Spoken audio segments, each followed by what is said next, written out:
You're watching The Late Show. It is the 4th of September, it is the evening, and I would like to introduce to you tonight's co-host is Tim Vince. Welcome, Tim. Hello. Tim, we've had an interesting evening already. Netanyahu gave a press conference, and I think that's worthy of going through that with you all tonight. If you missed it, it'll be extremely beneficial for you to stay tuned to Revelation TV while we bring the title of really tonight's program, which is Netanyahu Determined to Defeat Hamas. And that's something which, if you watch the program, you will see that he starts off the press conference quite tearful in a way, obviously regretting the loss of those dear young ones that were shot in the back of the head, and many times multiple bullets were poured into them by Hamas, and only probably hours before they may have been reached by the IDF soldiers. So a really sad situation altogether, but the whole thing is really sad. But truth has to be established somewhere along the line in order to understand the whole feud, the family feud between the Jew and the Arab, which goes all the way back to the time of Abraham. I've said it before many times, but really people need to know about this family feud because they are related all the way back to the loins of Abraham. Ironic though it is, but sometimes these things happen within families. But the most important thing is this is going to affect the whole world. And the fact that in the scriptures, God Almighty has mentioned several times the situation between these two, if you like, cousins or nephews or whatever that they are now. Obviously descendants have gone on for 4,000 years approximately. And I would say that we need a proper understanding so we can establish the rights, if you like, for the Jewish people to be in the land. And when you look at it, it's such a small area compared to the gross amount of land that all the Arab nations have collectively. And again, we'll be looking at that because we have selected some of the press conference that went out earlier on this evening. Tim, where would you like to start? Because we're going to be breaking these up into little segments. So we're going to invite our audience to take part live at revelationtv.com, and the SMS is on your screen as well. But where would you... First point is just to applaud Netanyahu's resilience. Because it's not just all the Arab nations attacking him.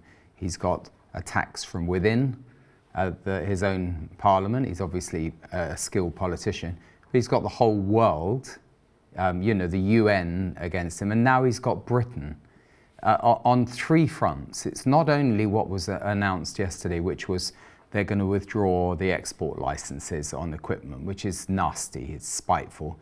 But they've now, refunding UNRWA, which is part of the problem in Gaza. And also, on him personally, they're withdrawing any opposition to him being prosecuted in the criminal court. So the pressure that he's under, and he comes out and gives the best exposition of the situation that anyone on any channel, including ourselves, could ever give. Setting out the facts. Yes, and I think with the charts that are used as well, that he uses in that press conference, are so helpful to educate people, and I don't mean that condescendingly, because we all need education in all sorts of ways in our life, throughout our life. And I've certainly spent most of my life looking into the history of the Middle East. And it is very sad to hear what people are saying out of their ignorance or lack of knowledge, whichever one you want to go for. But we do need to know the facts. And I can remember when I did that interview with Netanyahu, a press interview in 1999, he said to me, when I said, what can we do to help as Christians? First of all, I apologized for our past, that what we played in actually persecuting the Jews, particularly around the 11th and 12th century. But I would say also that what can we do in a positive way to help Israel?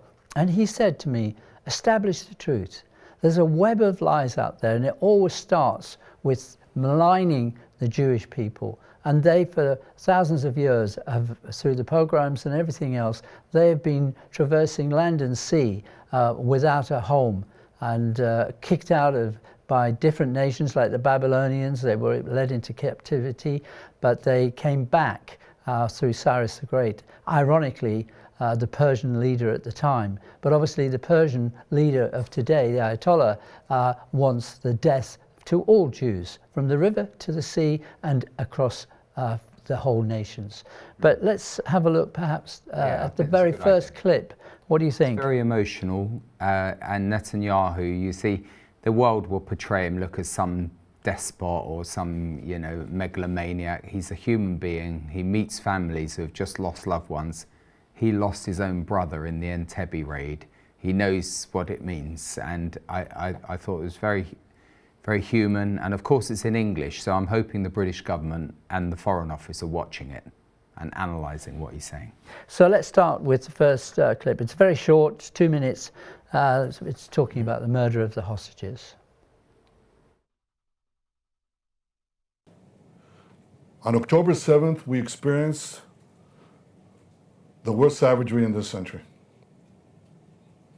On October 7th, we experienced the worst savagery meted on the Jewish people since the Holocaust. These savages massacred our people, 1,200 civilians. They beheaded our men.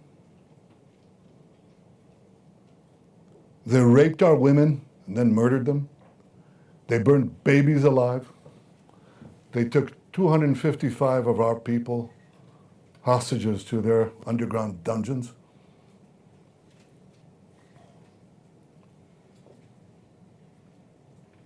That's a horror that the world saw and responded to initially. It's important that we remember it. But we were given a reminder, a terrible reminder. Last week, when these savages murdered 6 of our hostages in cold blood, they riddled them with bullets, then they shot each of them in the head, some of them several times. And these are the savages, these are the terrorists that Iran implanted next to our border, as elsewhere. And we're committed to defeating them, to extirpating this evil from our midst. I want to talk to you today about some of the things that we must do to achieve that goal, including the questions of the Philadelphi Corridor. First of all, I'd like to thank the Government Press Office of Israel for allowing us to use this particular interview that he did at the press conference earlier this evening.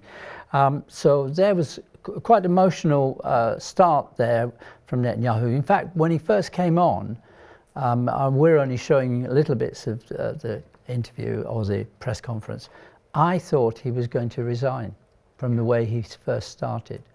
Obviously, and I think the BBC did as well. So he's got their attention, and then it's unscripted.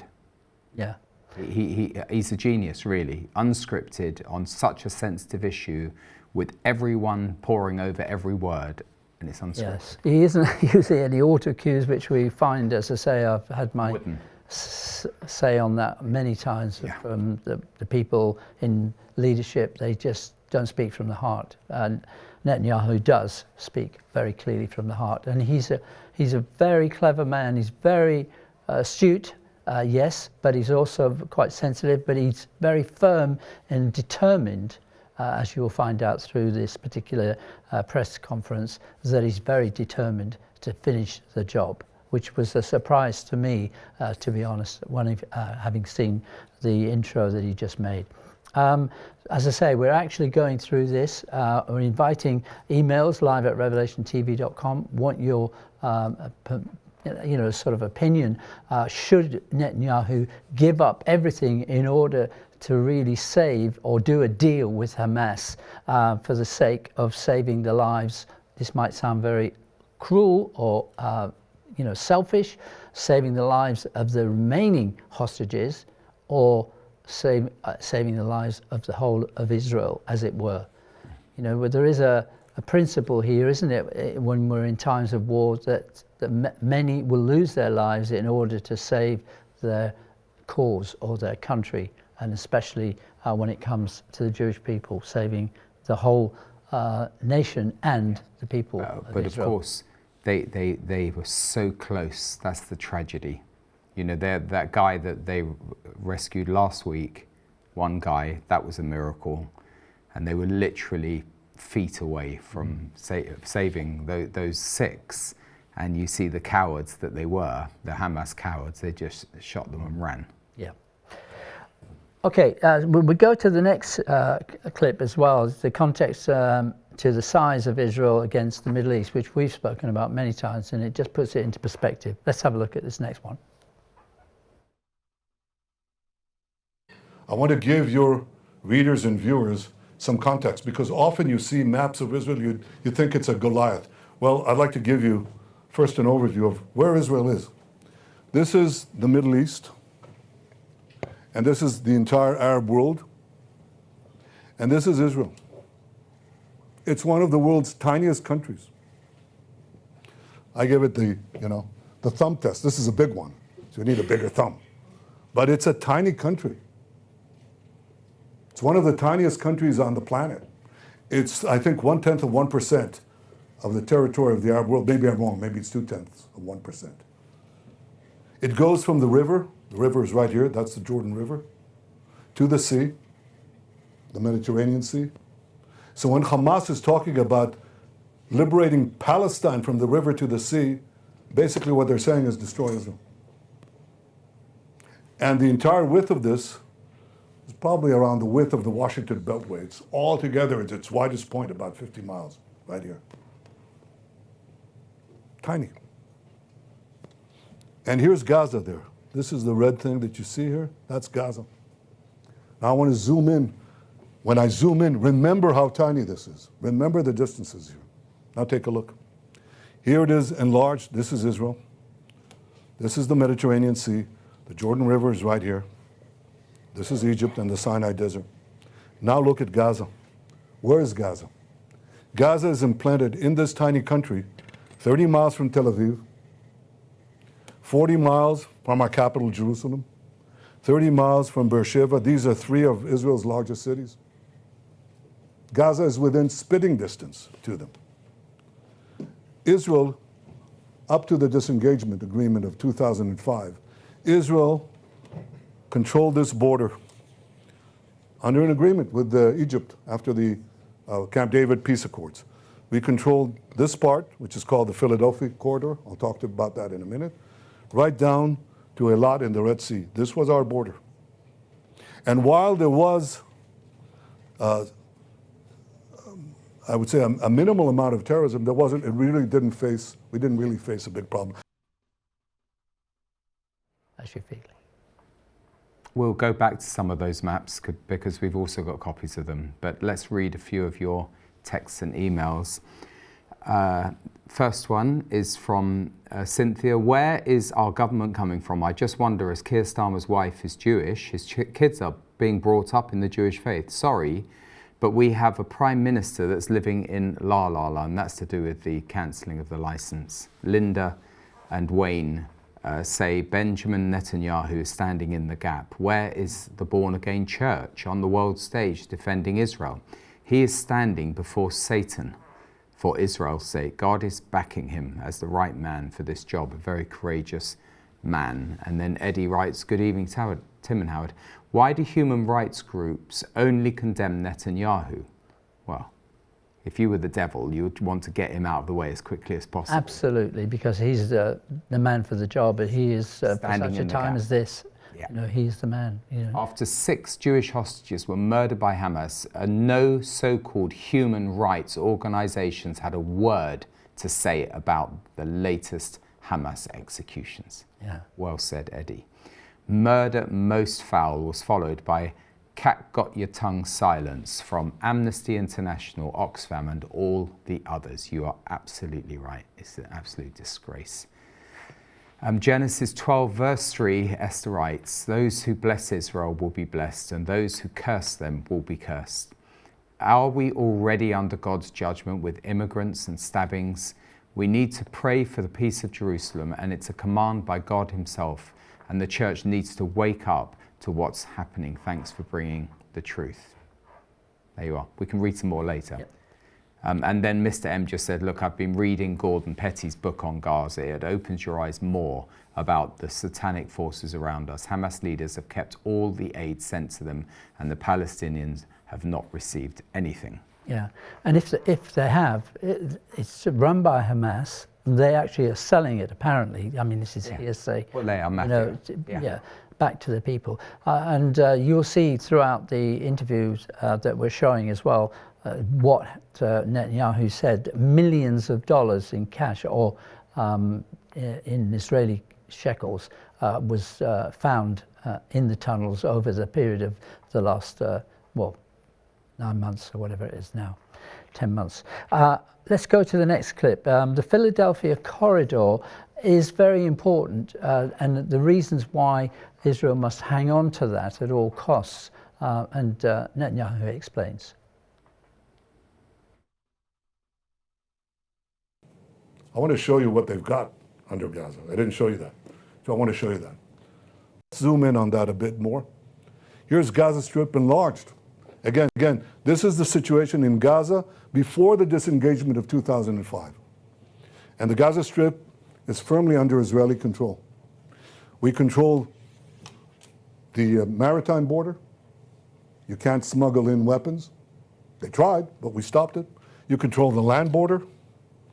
And you control this border between the Sinai Desert, Egypt, and Gaza, the Gaza Strip. It's controlled. This is the Philadelphi Corridor. This is the Rafah crossing, controlled by the IDF. Now look at the distances from Gaza. It's 4 miles to another city in Israel called Ashkelon, where I visited that bereaved family yesterday. It's a population of 170,000 people. They're 4 miles away. But some of our communities, like Kibbutz Be'eri, which was one of the hardest hit, is 1 mile away from Gaza. Kfar Aza is less than 1 mile away. It's literally walking distance, okay? And so as long as we control this, these communities, sometimes they were harassed by this rocket or that rocket, but it was marginal. We control the security situation. But something happened in 2005. Israel unilaterally disengaged from Gaza. It just went out. It took out everything. It took out the army. It stripped, uprooted communities, took out 10,000 people.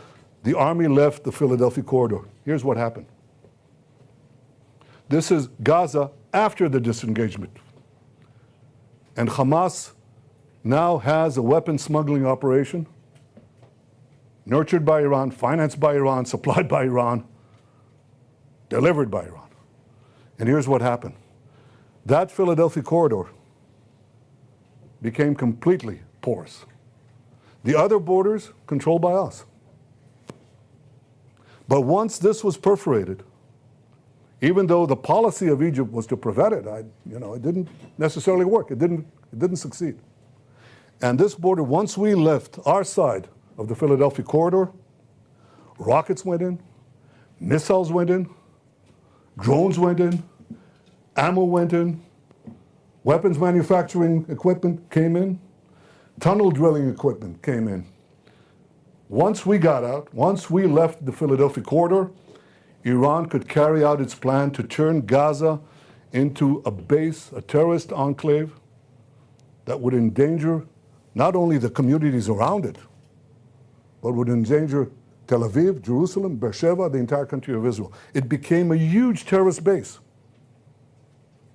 because we left that corridor. So we vowed,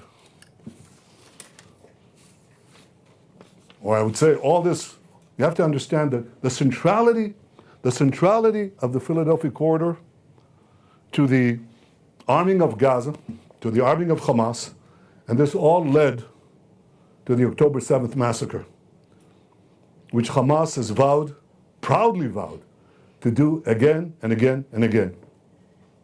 We vowed that they won't be able to do it.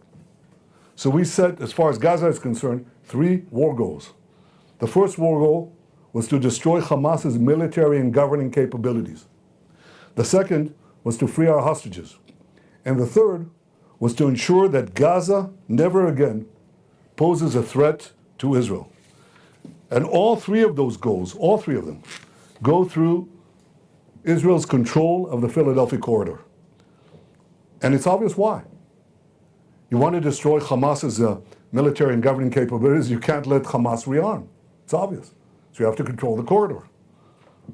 You can't let them have, by the way, it's not only to prevent them from terrorizing us, attacking us, it's also to prevent Hamas or any other terrorist organization from terrorizing the people of Gaza.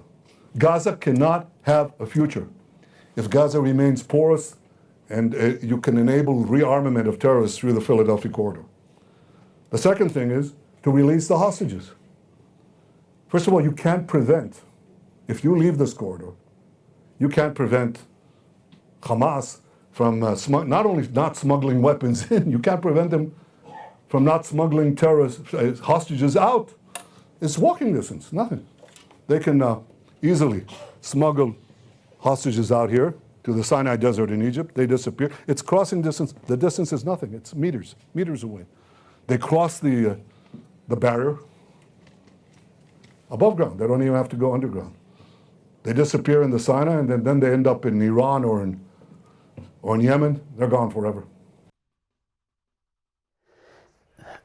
I just want to make it clear for those who may not know the history of Gaza, but Gaza was given up in 2005 by the Israelis because it was occupied by Israelis. It wasn't occupied just solely by the Philistines. Yeah. I was going to say the Palestinians in the old Egyptians. term. Yeah. So, and then as well, Israel gave by the up. way, didn't want it in 1978 in the Camp David agreement with Egypt and Jimmy Carter. Egypt didn't want it, so Israel was lumbered with Gaza.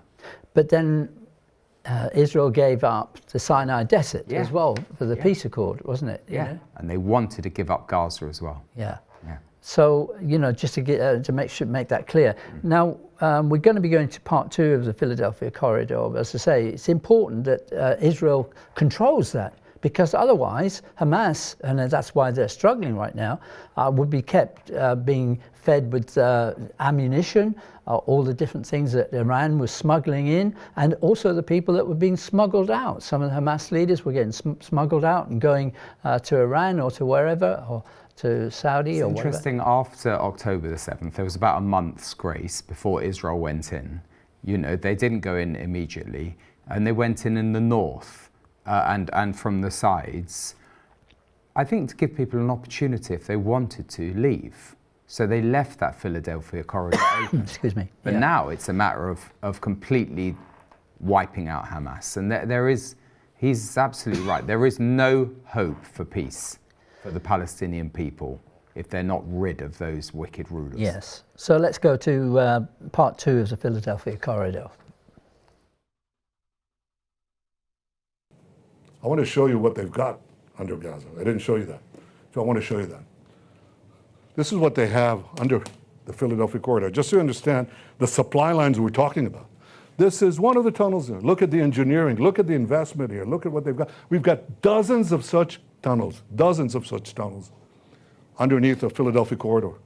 To give you an impression of the size of these things, this is a soldier.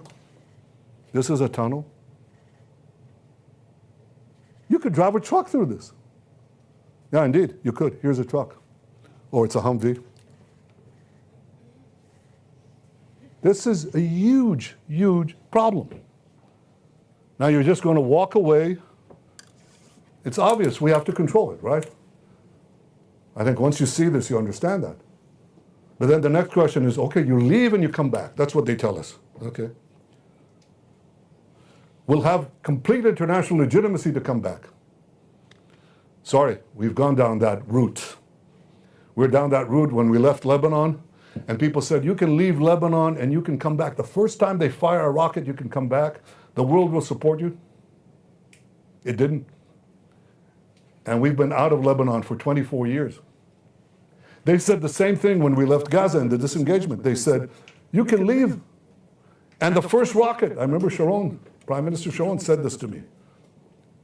First rocket, above ground or below ground, we'll be able to go back in. It's been 20 years, we haven't gone back in. Because you all know and understand that the international community, including friendly countries under enormous domestic pressure because of the propaganda that's leveled against Israel and against them, there'll be enormous international pressure not to come back. What is their message? End the war, end the war. And so when we want to come back and resume, we'll pay an exorbitant price in many fields, including in the lives of our men.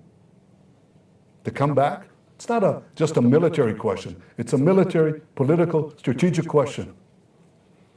And we make that decision. We're not going to leave. 42 days, we're there. I don't want to leave in order to come back in when I know that we didn't come back in, and it's not going to take another 24 years to come back in, and God knows what price we'll have, how many more massacres, how many more kidnappings, how many more hostages, how many more rapes. It's not going to happen. So what are your thoughts? Live at revelationtv.com, and also just to take into account that, you know, what alternative is there to the situation right now? If Netanyahu just says, well, let's just get the hostages, do any deal whatsoever, and as well as I say, all the sensitivities about that, nobody wants to lose their loved ones in any way whatsoever. But if Hamas have got to be given time, as they would be if there was a deal, they would only regroup. And then it would have to start all over again. And Netanyahu's already seeing the futility of that. Any emails? Yeah. In fact, I missed a couple of the early ones. So David just writes, I'm thoroughly ashamed of this present government for how they're treating Israel, withdrawing licenses of sales to them. Glad I didn't vote Labour. That's what David says. And Anonymous just says, Netanyahu is doing his best. I feel sorry for him. All Israel should be standing together and not letting Hamas.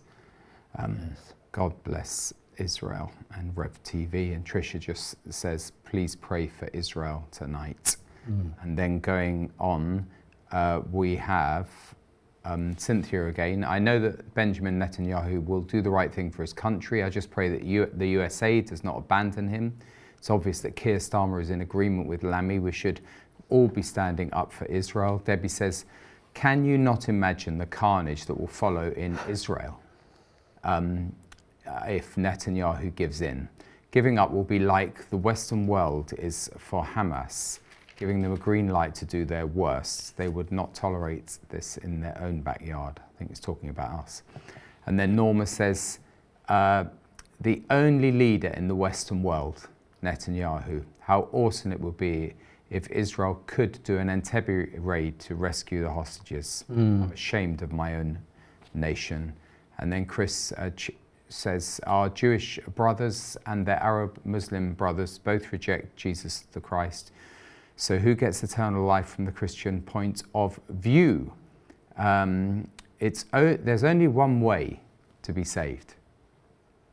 Yes, there's only one way to be saved. But if the writer there, it was to look at Romans chapter 11 and read that, it's very clear in the very first 20 verses, it actually explains that the Jews will come to know their Messiah and who he is. Yeah.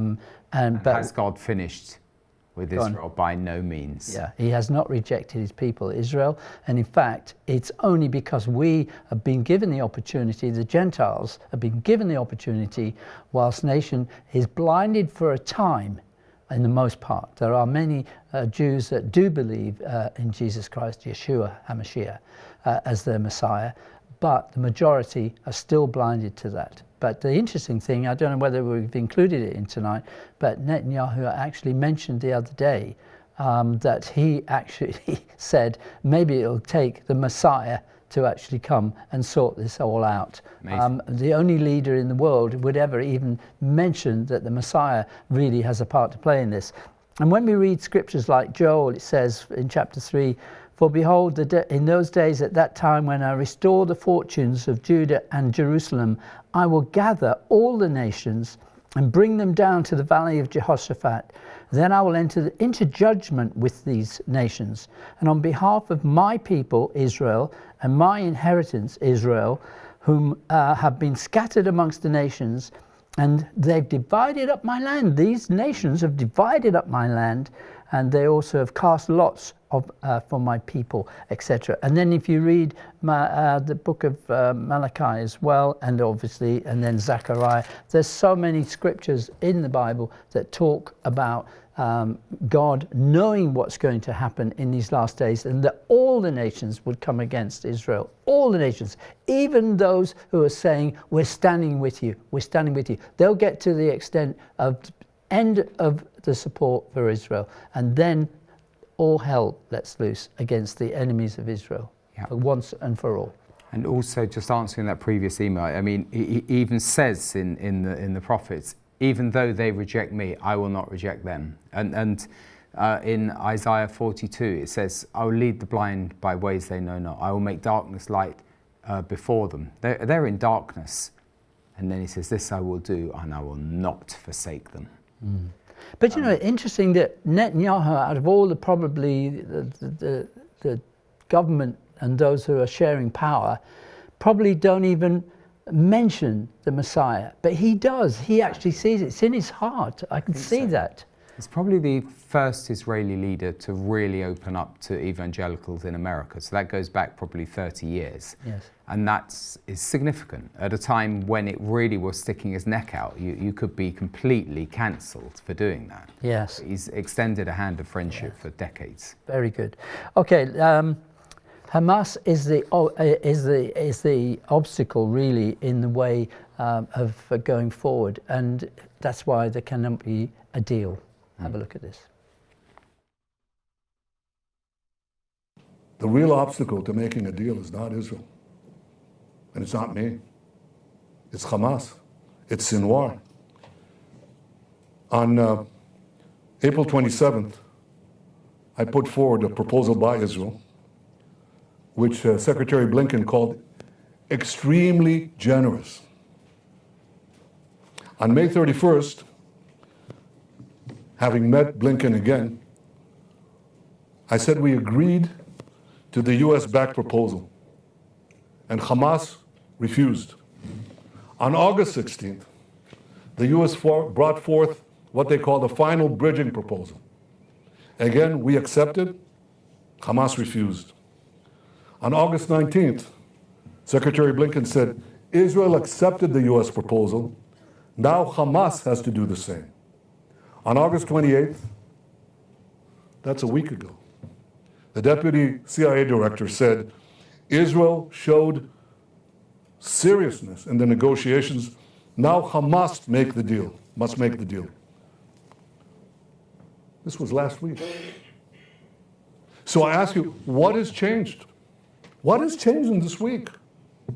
What's changed is that they murdered 6 of our hostages in cold blood. Now the world will seriously demand that Israel make concessions after this massacre? What message does this send to Hamas? I'll tell you what the message is. Murder more hostages, you'll get more concessions. That's not only illogical, it's not only immoral, it's downright insane. So it's not going to happen. Yeah, I think part of Netanyahu coming unscripted, with those charts and putting this very important defence to his policies is because of Britain just sticking the knife in, and it's the Labour government who are doing it, and so we heard about this withdrawing of the licences for weapons, but it's very useful to have a look at this chart which has been produced for us. It's a campaign against the arms trade, and it gives a little bit of stats because the US in 2023 gave $453 million in military exports to Israel. Germany, 354. People wouldn't think that. Wow. Not far behind the US. Britain, only 23.4. Well, if there's 350 licenses, That's just, and they're cancelling 10% of those. I mean, And we're talking about just a couple of £1 million worth. Well, yeah, and our input is so minimal. Yeah, and it's what we get in return from Israel. You know, the drones technology, the spyware type technology, the technical support is massive. Support for the Metropolitan Police to discover a bomb factory in northwest London. Israeli intelligence helped them. What are they on? Yeah. They're literally shooting our country in the foot by creating this enmity with Israel. Yeah. So that was quite an interesting chart. And then the other one is actually breaking down what the UK has sent to Israel since 2023. And see, it's just, you tell me how much a tank is worth or an aircraft, and they've sent £5 million worth of kits. I suppose it's components for aircrafts.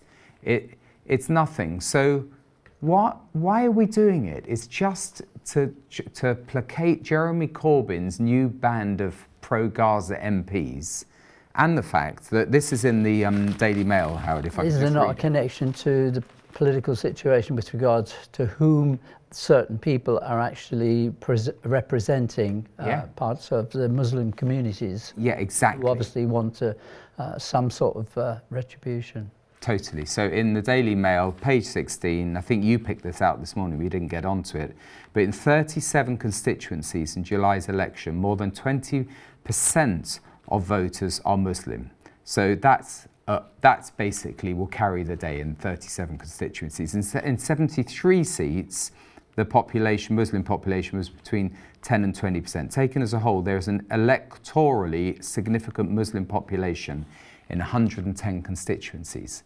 So this is cynical politics to try and placate the anti-Israel, anti-Semitic vote. And it's still in the heart of the Labour Party. Yeah. Let's have a look at some more of the emails that Tim. Yes, let's do that. Let's quickly get to that one. Okay, here we go.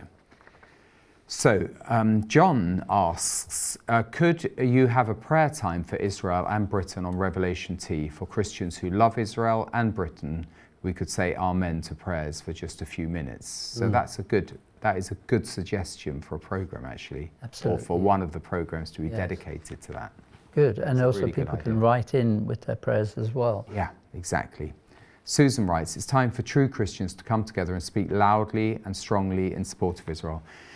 Benjamin Netanyahu asked the church to help months ago. God gave us a voice and we must use it. I can barely walk, but I can pray and do right to MPs, etc. And an Israeli flag is in my front window for all to see. I get so frustrated stuck here. We have to get organised and make even more noise than the devil's servants do. Catherine says, what would happen if Mr. Putin, the king of the north, came to Israel's aid? How would the West react? God works in mysterious ways, his wonders to perform. I think it's more likely he's sort of allied to Syria. Yeah, I was going to say more likely the other way around. He could be part of the one that God draws out, as it says in Ezekiel, that he puts like a hook into the mouth of the king of the north, which could well be northern direction is right to Russia, and draws them out against the people of Israel. So I won't read all of this, but this is 100 Israeli companies, 100 Israeli companies that we're buying products from in the UK. And if Israel did what Britain has done to them, back to us, there's a whole load of industries that would be crippled. But the benefits and the blessings that Israel... Health, agriculture, hydronomics, or whatever they call it, a whole, massive area of robotics, medical, massive areas. Yeah.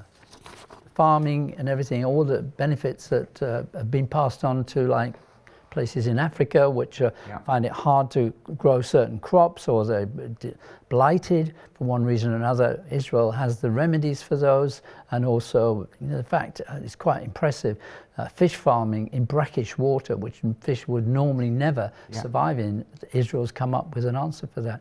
So clever and witty as their intelligence. So it's virtue signalling from people that don't have any virtue and really are very clouded in their But judgments. and they're also being forced to be in this situation. They don't want this animosity or this hatred that is poured out every day, and it's been going on for generation after generation after generation, sadly. Very important, the next clip. They were the Okay. one, to do with psychological warfare. So this is evidence they've got of the Hamas plan. Yeah, let's have a look at this then. I said before, we got 150 hostages out because we combined a firm stance with military pressure.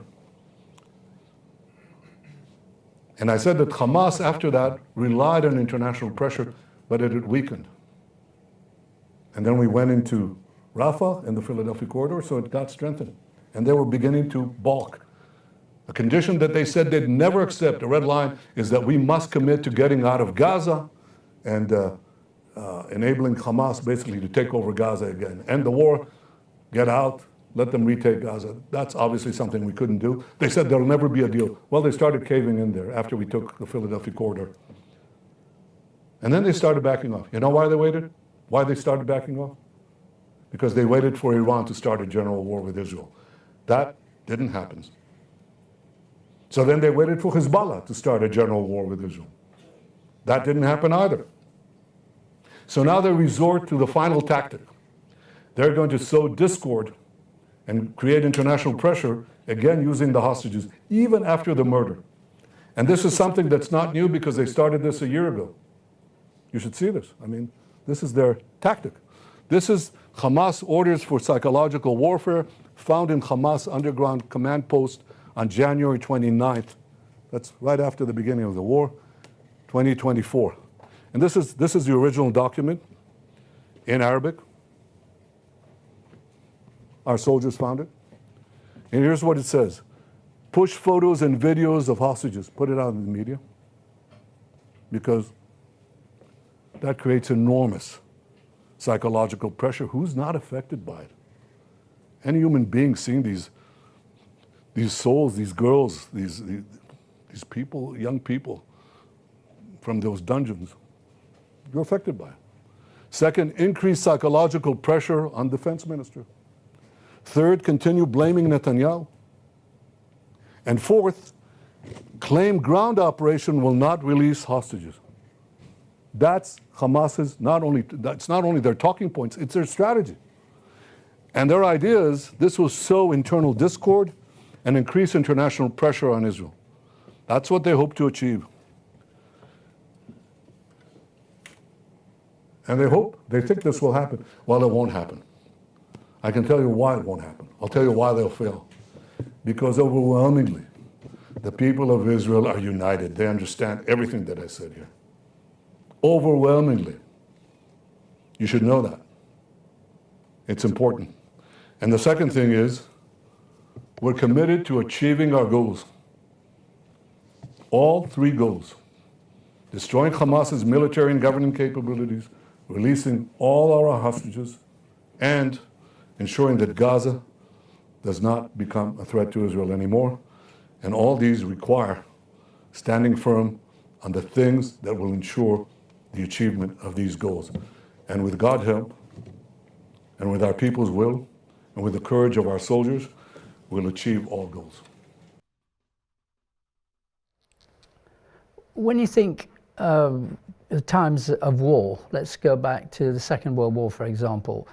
If England had sort of given in to get prisoners back and just let the Nazis run all over us, and we would have lost ground if we had stopped for a moment. But every inch and every person's life was precious, yes, but there is a cost in times of war, unfortunately.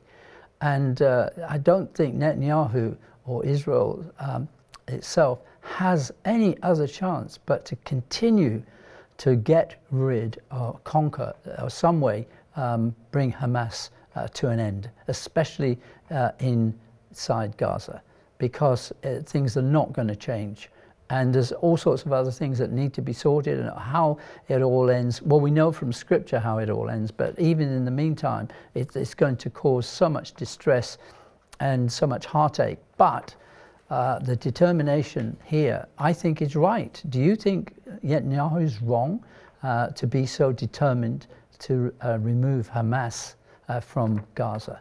Let us know, live at revelationtv.com. I mean, there was a lot of pushback against Churchill when he said, no, what's our war aim? Our goal is to wage war by land, sea and air until we achieve victory. And it was total war. And you had Halifax and Chamberlain and others who were tut-tutting and, you know, the wets, so-called. Mealy-mouthed. Yeah, we would have been really stuffed if we'd have done a deal with Hitler. Yeah, we already waited too long as it was. Yes, yeah. Shall I read a few more? Yes, please. Les, very good email. Israel had a spiritual calling to produce the Messiah, and Satan then as now has a supernatural and demonic hatred against the Jews. Throughout history, there have been attempts to annihilate the Jews. Isaiah 43 verse 1 says, "But now thus saith the Lord, who created thee, O Jacob, and he that formed thee, O Israel." It's very interesting when you put the two together. That's all of Israel. "Fear not, for I have redeemed thee. I have called thee by name. Thou art mine," says the Lord. Yeah, it's very good. Yeah. Lynn says, "Howard, that was an excellent introduction you did regarding the actions of the UK government. It does not reflect the feelings of the British people.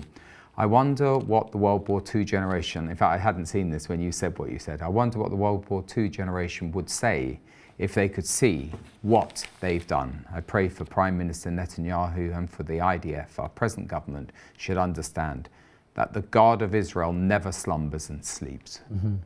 Psalm 121. Very good. Let me just, before we go to the next clip, what Netanyahu did is he opened up, obviously, to questions, as he did on his previous press conference. And he gave people an opportunity to put their two pennies, as it were, and ask some very deep questions. But obviously, the majority of the questions that were coming at him were, you know, what about the hostages? Aren't they more important, really? And of course, Netanyahu had to put it into perspective about I suppose, how Israel itself is going to survive, and in the absolute need, as I said earlier, for Hamas to be brought to its knees. So what we'll do is look at one of these Q&A sessions as well on the Gaza deaths and the humanitarian aid. This was the topic. Sir, more than 40,000 Palestinians have now been killed in Gaza, a majority of whom are civilians, and these numbers are from the Palestinian Ministry of Health, but they are backed up by the United States, by international organizations. Humanitarian conditions in Gaza have degraded so much that diseases like polio and hepatitis A are now spreading. We have seen countless children be orphaned. We have seen countless mothers lose their children. How much is too much, sir? At what point is it time to end this war? Well, we'll end the war when we achieve our war goals of making sure that Hamas can't repeat such atrocities. But we're fighting this war in a just war with just means. In fact, with means that no other army has ever fought. No other army has taken the precautions that Israel has taken, sometimes at great risk, to make sure that we minimize the number of casualties. You talked about polio. We enabled now massive vaccination of polio. We want 90% of the Gazan people of Gaza vaccinated. I think 200,000 I think were vaccinated today. We've put in 1 million tons of food, 1 million tons of aid, 700,000 tons of food. That's unheard of. We've taken, because we think that every civilian death is a tragedy. For Hamas, every civilian death is a strategy. For us, it's a tragedy. So we've taken precautions to avoid civilian deaths that no army on earth, on urban warfare, has taken. We've issued millions of text messages, millions of flyers, hundreds of thousands of phone calls. We actually phone people and say, get out. We lose the element of surprise. So as a result of that, in the most densely packed urban warfare theater in history, where you have 35,000 Hamas terrorists, 50 meters above ground, 50 meters below ground, in the most intricate and complex underground terror tunnel network on Earth. We've been able to achieve the lowest ratio of civilians to combatant deaths in the history of modern urban warfare. It's 1-to-1, even by those numbers of the Palestinian Health Ministry, because we've killed probably around 18,000 terrorists, certainly no less than 17,000. So the ratio is about 1-to-1. But recently, it's gone down precipitously. You know when? We went into Rafah. And you remember what the international community and the international press and many of you reported before that. You said they're going to be stuck there. There are 1.4 million people in Gaza. They moved from the north to the south. You're going to have thousands, 20,000 killed. You're going to have a catastrophe, a humanitarian catastrophe. They had no place to go, no food to eat. Now report honestly, because here's what happened. They all left. They went to the humanitarian zone, which is 2 miles away, less, on the beach. They have tents. We supplied tents for 150,000 people. The aid agencies supplied the rest, and some of them carried their own tents. They have a place. We supplied water lines, sewage lines, food. There's more to be done, medical. So now we know how many people were killed, how many terrorists, because we counted them. And we just passed 2,000. Terrorists, body counts of terrorists. The people left. How many civilians died? I asked the commander of the division that did the Rafah operation and the Philadelphi Corridor. He said, Prime Minister, there are hardly any civilian deaths because everybody left. They heeded our warnings. But he said there were probably 24, and most of them occurred, 24, and most of them occurred when one of our bombs hit a Hamas ammunition depot that was planted inside a residential area. 40 people died, about 20 were terrorists, but 20 were civilians. And he said that's most of the deaths. That's the lowest ratio of non-combatants to combatants in the history of urban warfare. I just pray that people will understand the whole situation and have an awareness that really comes from God's Holy Spirit to enable us all to see the truth from the lies, in fact, from fiction, and understand just how important the world is poised to come against Israel, which will be to their destruction, according to the prophecies in the Bible. And these prophecies in Scripture have had, many of them have already been fulfilled to the letter, to the nth degree. And there's nothing to stop this particular prophecy or these prophecies concerning the state that is in the world today, where the world is coming against Israel in thought, word, and deed. And we will pray if we get a moment before we finish tonight as well. But I'm asking you to lift up Israel and God's will to be done as far as that's concerned. But let's have a look at your emails, Tim. Well, Val writes, and it is a prayer, the entrapment of Israel by the enemy must be overcome in the heavenlies through prayer. How Bibi and his team are still standing can only be because of the prayers of believers. Yeah. It's heart-wrenching to watch the suffering in Israel, but we know the end of the story. Pray without ceasing, and thank you for speaking the truth. And then Jean says, I think we should realise the UK government is now under God's judgment, and I think it will steadily become much worse. 6 men and women with their lives ahead of them, brutally and evilly murdered.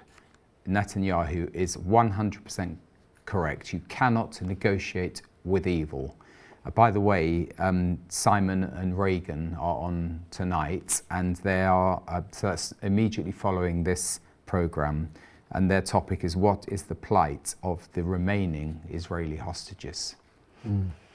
Very timely. Which is the whole point. And then Jean says the church is in a very dangerous position with God at this time. We're at the point that where true believers are going to have to stand and boldly declare our faith and trust in the Lord Jesus, that our truth is his truth. And if we do belong to Jesus, then we stand fully with Israel. Yeah. Georgina says the government of Ireland now fly the Palestinian flag and show total disdain for Israel. And this is happening from one nation to the other, and even within our own nation we see the split. But you know, you've only got to understand the writings in the Hadith, in the religious writings of the Quran, to understand what the real end game is. And it's to eradicate the world of the Jews, and Israel in particular. And then they come for us. Yeah. So it might be really hard to swallow all of that, or to even take it as being credible, but it is going to happen. And you're hearing it on Revelation TV, whether you like it or not, because we have an obligation to fulfill, as it were, the things which are truthful.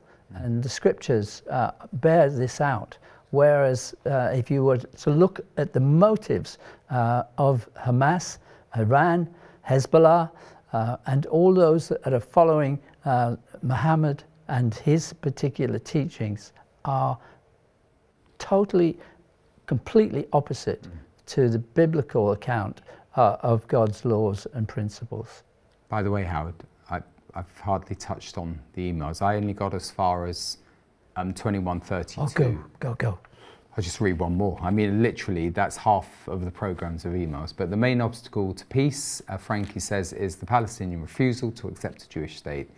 There were no settlements when Palestinians attacked Jews in the 1920s, or when Arabs attacked Israel in 48 or 67. Israel pulled out of Gaza in 2005 and got only terrorist attacks from there. In return, please pray for Israel, keep supporting them, keep shining bright. By the way, we're just over a month away from October the 7th. Then people know what really happened if we remind them. Yes. Well, Tim, I want to say thank you for being with us again.